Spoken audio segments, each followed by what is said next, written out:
Beauty Diaries. Hello and welcome to Beauty Diaries. I am Namure Edemioya. The hospitality business is a part of the beauty industry, and for the first time we'll be looking at the hospitality business on the program. Now, over the years when you travel, you want to stay in a hotel or an apartment as it suits you, and there's so many things we need to know about the business and what they do in these hotels to make customers comfortable with the services they provide. On the program today, I'll be talking to Gbemi Babatunde of Nicotel Apartments in Abuja, and we will be visiting other hotels to talk to them as well. Now, what do you want to know about the hospitality business? As we commence the program, we urge you to also come online and send your questions, talk to us and let us know how we can also make the program more interesting and entertaining for you. We'll be right back after this break. Beauty Diaries. You're welcome back. Now, like I said earlier, Gbemi Babatunde is our guest on the program today. Gbemi, welcome to Beauty Diaries. Thank you so much. It's so great to be here. Thank you. Now, tell me, you're a zoologist. How did this all happen for you in getting into the hospitality business? Wow. Hospitality business was not really the first thing I thought about. Immediately I finished with zoology. Like, most zoologists are wannabe medical doctors. So I wanted to do medicine, but jammed me. And eventually I found myself in zoology.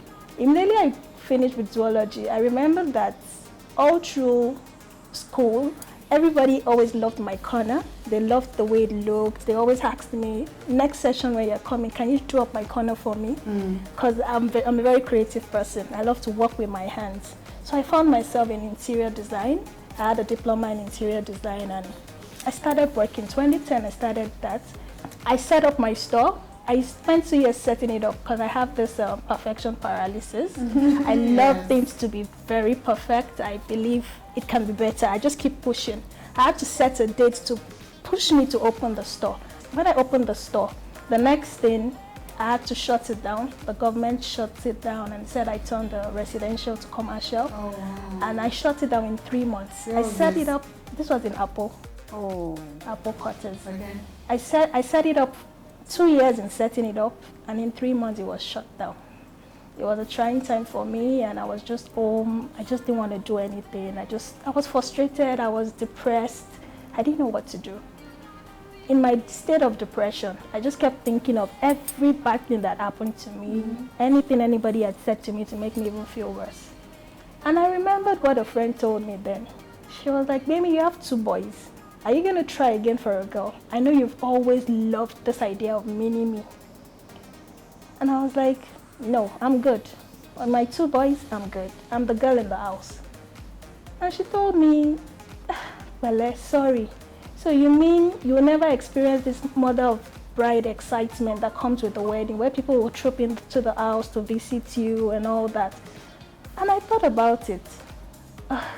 But in my state of depression then, it really hit me so hard. And I kept crying and I was really, really down. But I thought about it. I said, this isn't just an eye problem. There are women like me that probably have just boys and would not feel this so-called mother of the bride excitement. I can replicate it. I can do something about it. So I decided to come up with an apartment. I said I was going to start with Abuja, since I live in Abuja, where family of the groom can come take up the space. For that weekend, the house belongs to them, and anybody that can come visit them, they don't feel like a guest to their child's wedding, but they feel like the host. And people can come in, visit, they take the 4-bedroom, it could be the 4-bedroom, 6-bedroom, 7-bedroom apartment, fully furnished. We have housekeepers at their beck and call, power 24/7, Wi-Fi, drivers on standby that could take them anywhere they want. So it's another home away from home. Exactly. Okay. Now let's talk about the difference between apartments and hotels, which you've already, said some. Especially the part of cooking, And are there some other things that makes staying in an apartment better or similar to a hotel? Staying in an apartment, it's a whole lot better. I don't want to say 100%, but it also depends on the apartment. There are different types of apartments. There are some apartments that you just come in, they give you the key, and you're by yourself. Yes. For us, we give you the key, but we have the back office. For everything you need, we're there, just at the touch of a button. We don't invade your privacy. We just ask you if you need anything virtually. We send you messages. We don't invade your privacy, but we are there 24/7. The housekeepers come clean for you. They can run errands for you. The security is there, the Wi-Fi. If you have any problem, they fix it on the spot. As against an apartment where you're just by yourself and you have to call and say, there's something, I need this help, and they tell you, okay, we're going to come fix it, which they might never come to do. Okay. So the difference between this and a hotel is that you have your room, you have a bigger space. You have the living room to yourself. You don't have to stay in just one space all through, especially if you're coming in for a longer duration. It can get very tiring just staying in a room. But you can come out, you have the living room to yourself, you can cook your food, you can order food. We could help you get a chef if you want somebody to cook for you. So at the end of the day, you're eating your cake and you're It's having also it back. cost effective if you're Yes, going to it stay is. for 2 months. Exactly. Like staying in a hotel for 2 months. Exactly. Exactly. Interesting. We'll be right back after this break, and then we'll talk some more about the hospitality business. Stay tuned. Pinky Dairies. You're welcome back. Now, in hotel business, there's some other things, probably challenges you would want to share with us based on experience. Talk about staffing. Sometimes you just feel that if you're not in that business, you feel it's cumbersome. It's, a big project. How do you manage, maintenance, services, and, some other things? Maintenance is the main meat of hospitality business. You have to keep maintaining. You have to keep, when there's a little thing spoiled, you have to go back and fix. If not, people will come around and say, this wasn't how the hotel was the last time I came. And if we notice, a lot of times in hospitality business, you probably went there a year before and it was fantastic. You're going back a year after. It's not the same thing. It's usually because the maintenance culture is not there. So for you to have your business, your hospitality business, hotel or apartment at par, and for it to continue to succeed and excel, you have to keep maintaining. You have to keep tabs on that. You have to have your maintenance officer every day. For us, we tie each space to an housekeeper. So the housekeeper must get back to us on whatever is fault, whatever problem it is. We don't leave it to the maintenance officer alone, because if it's just the maintenance officer, he might not be in there when something went wrong. But for the housekeepers, they go in there back to back. They're in there to clean every day. So they see when there's a problem with any particular thing, and they have to get back to the maintenance officer. They have to sign off, okay, I saw that there was a problem. The maintenance officer has signed off that he has seen it so that it can be fixed.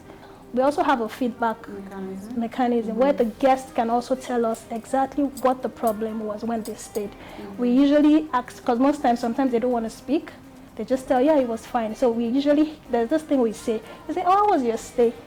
When they tell you, accept.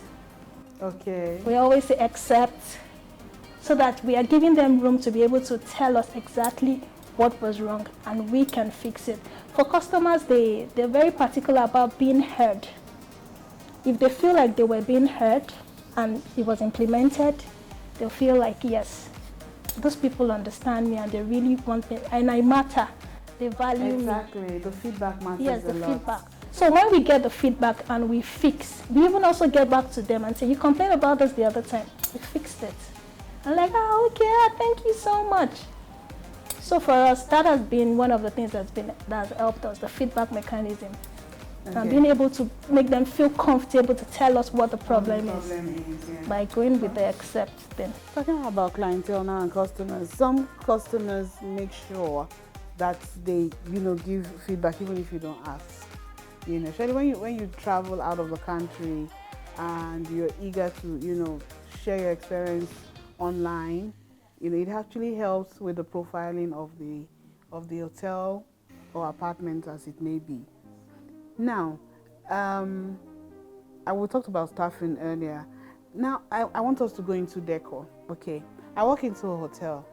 The lobby is very important for me because I am looking at The attention to details. Yes, I'm looking at the concierge that comes to welcome me. Details generally, and the decor. The ambience has to be right. How do you work on all of this? For me, it's been easy for me. It comes naturally to me because I'm an interior designer. So I'm very particular about how things are placed, where they are placed, how they look. Most of the times when when the new staffs come around and they place it somehow and they see the supervisors raving like, no, you don't place it like that. They look at it like, what's the big deal? I just dropped it. But you don't just drop it. You have to place it this way, probably in a slanty way. Probably everything has a way of appealing to the senses of the guests. Because the thing about it is that it's not just their eyes, their nose, their ears, what they hear, what they perceive when they come in, what they see. Yes. So we're trying to appeal to every sense. That's interesting. Now how about those days, long ago, some hotels still do it. They have rugs. They have rugs. And some hotels, new or renovated, have, removed rugs from their hotels or apartments. Tiles, wood panels are put in place. And so if you were to advise me, for instance, or tell me the best place to go to, I have so many questions in one actually. I'm particular about rugs. I don't like rugs, but I don't know about the viewers. So tell me what I should look out for. If I visit a hotel, the rooms, number one, the bed. I may not be meticulous in my own home, but because I'm paying for that service, I want to make sure that everything is in place. So rugs, tiles, which one is best, of course? I would say in humid environment like Nigeria, okay. I would advise no rugs. The thing about it is, in our own part of the world, we don't have the cold weather where whatever drops on the rug will dry off so fast. So the people abroad can get away with it because of their weather. So even if water pours on the rug, even if it has a moldy smell, because of the weather, it's not as pungent, it's not as bad as it will be here. But for Africa, Nigeria especially, I would advise wooden floors, I would advise granites, then you can have a centerpiece rug, yes, but not a carpeted rug where it's from wall to wall. For that, it easily smells. I'll tell you an experience. I went to the US and it was in Santa Monica. We got this hotel online. That's what we're coming to right now. I got this hotel online and we're so sure of, everything, with reviews and all. But often as I talk to you, the smell, I can't say the aroma now. The smell of the hotel still registers. And, in the US, when you book for a hotel, your card is there. You can't, change plans because there was an event and everywhere was fully booked anyway. But it was horrible. In France again, you go online, you book for a hotel, and you're just like one old, looking hotel. So, or rather, this was an apartment in France now. We thought it was a very good one, and we got there, but you have to climb creaky stairs, to get to your room and the sitting room. Now, going online to look for hotels, why do we encounter these? Why do we have lovely pictures, and then you get there, you don't see what you saw online? it brings us back to the maintenance culture I was talking about. Most people are not big on maintenance.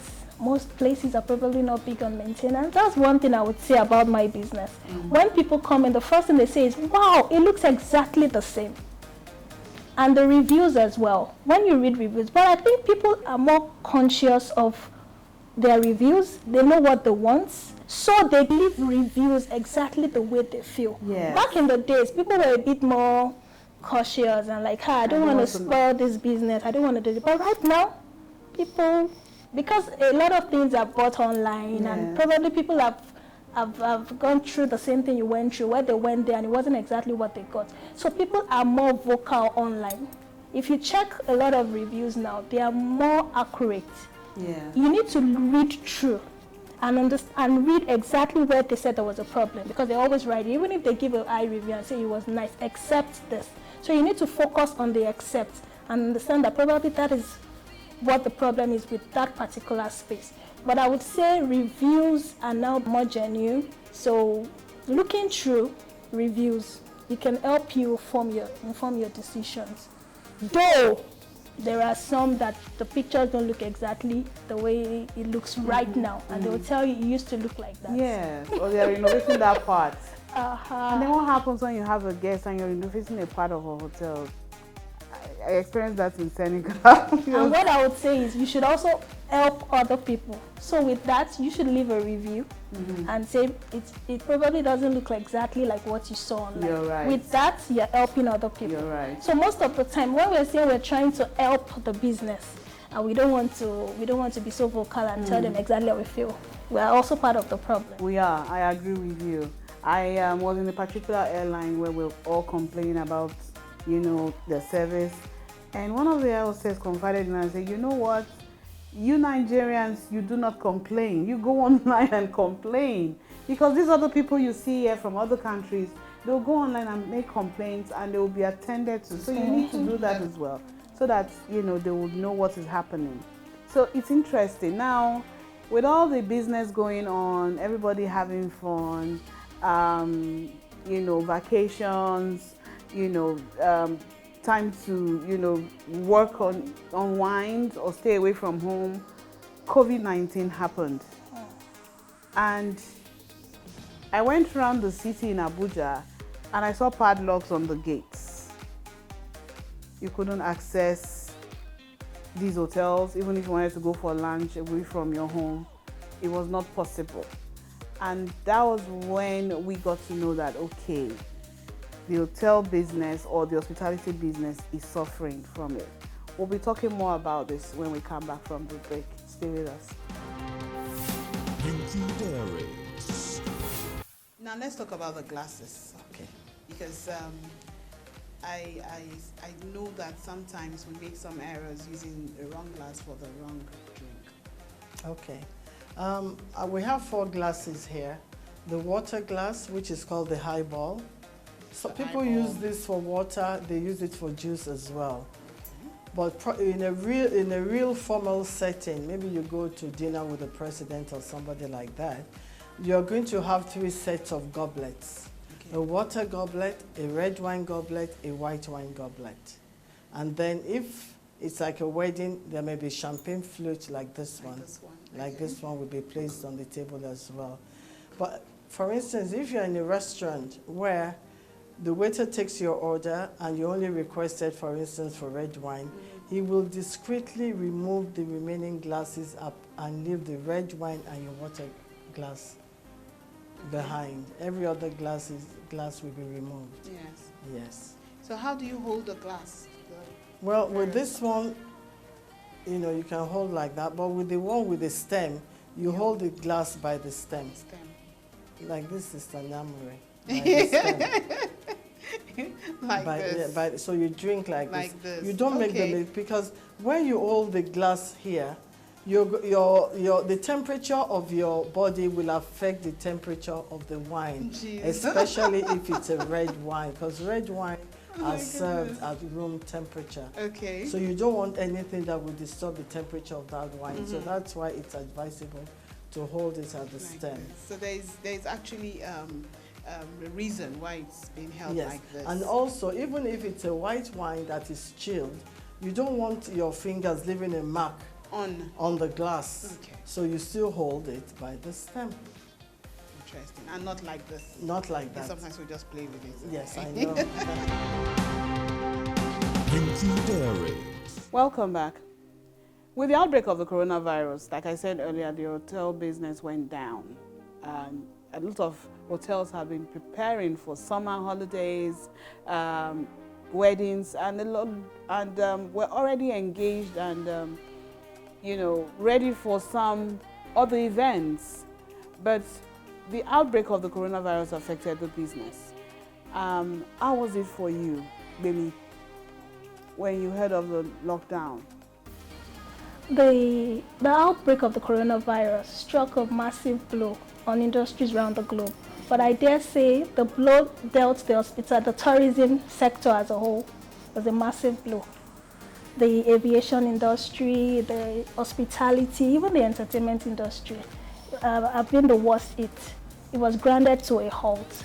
And many experts have predicted that 2020 is like the worst year in modern history for hospitality and the travel sector.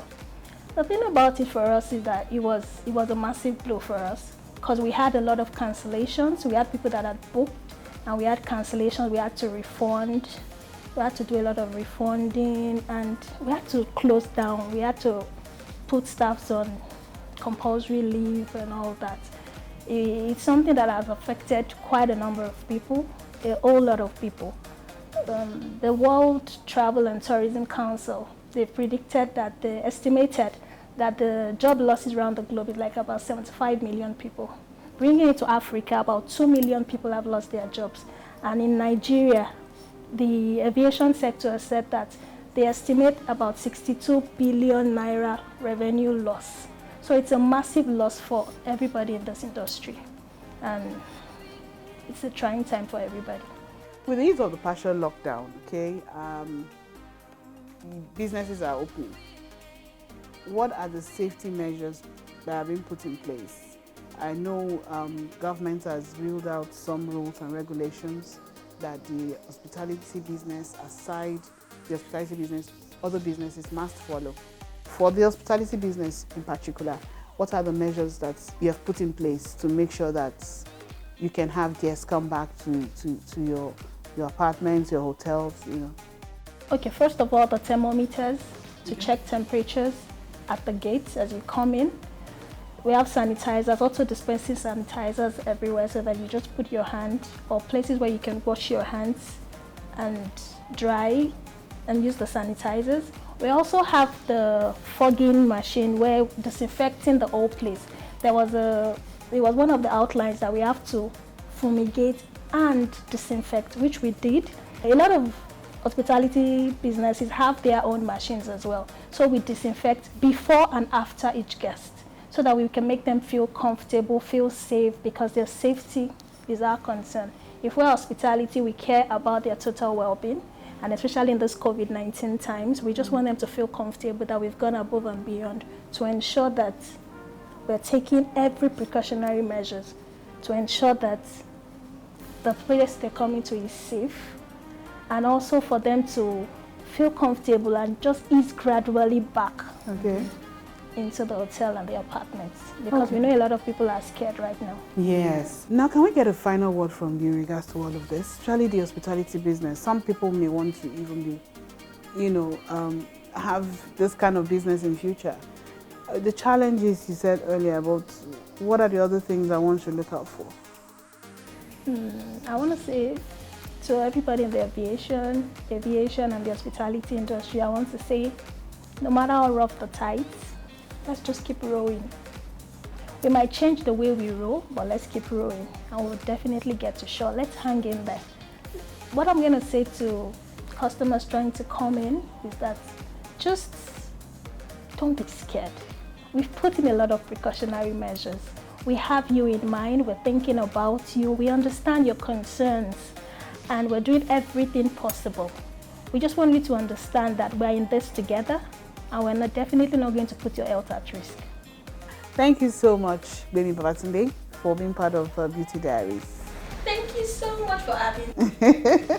Lovely place you have here. Thank you. We wish you the very best. Thank you. The show continues online. You can watch the program on our YouTube channel. Of course, Facebook and Instagram are open for you to ask your questions, and then we'll do a follow-up with Gbemi, and of course, she'll be there to answer you.